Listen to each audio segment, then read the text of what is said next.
वक्त की चुनौतियां भीमकाय है और हमारे हौसले रेत पर रेंगती चींटियों से। हर तरफ शोर बेशुमार है और हमारी आत्मा गूंगी ऋचाओं सी। कुछ बदलना है तो अपने नपुंसक विचारों को बदलो। क्रांति कब बिकती है? किसी बनिए की दुकान पर। नेहरू काल को नेस्तनाबूद करने के भगवा इरादे इस दफे के यूक्रेन पर रूसी हमले के दौरान हाफता हुआ नजर आया। मॉस्को लाइन पर कहीं न कहीं पीएम मोदी भी नेहरू और इंदिरा गांधी की लाइन लेते नजर आए। याद कीजिए जब 1956 में हंगरी के जन विद्रोह को कुचलने के लिए सोवियत संघ ने ताबड़तोड़ वहां अपने टैंक भेजे थे तो नेहरू की जुबान से भी रूसी भर्त्सना के एक बोल नहीं फूटे थे। उसी प्रकार 1968 में चेकोस्लोवाकिया पर सोवियत सेना के हमले की और 1973 में अफगानिस्तान पर सोवियत हमले की तत्कालीन प्रधानमंत्री इंदिरा गांधी ने कोई निंदा नहीं की थी। हमेशा स्वाधीनता और संप्रभुता के लिए ललकार भरने वाले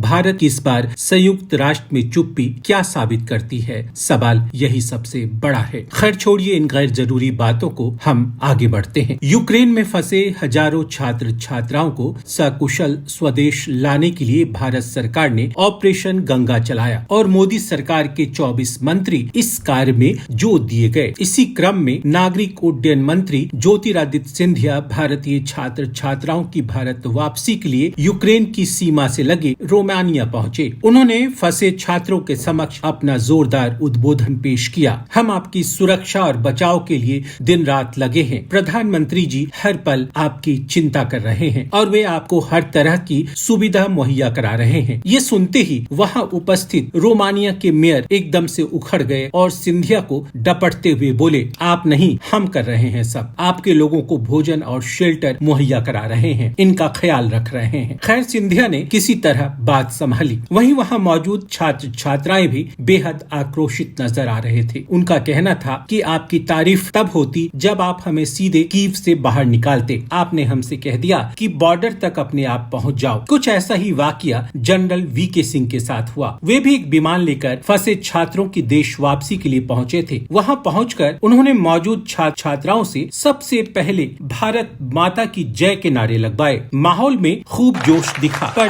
जैसे ही उन्होंने मोदी के जयकारे लगवाने शुरू किए, किसी छात्र छात्रा ने उनका साथ नहीं दिया। माहौल में एक असहज सन्नाटा पसर गया। अकेले माइक थामकर जनरल साहब मोदी जिंदाबाद के नारे लगा रहे थे। हमारे वीडियोस को देखने के बाद लाइक और सब्सक्राइब करना बिल्कुल ना भूलें।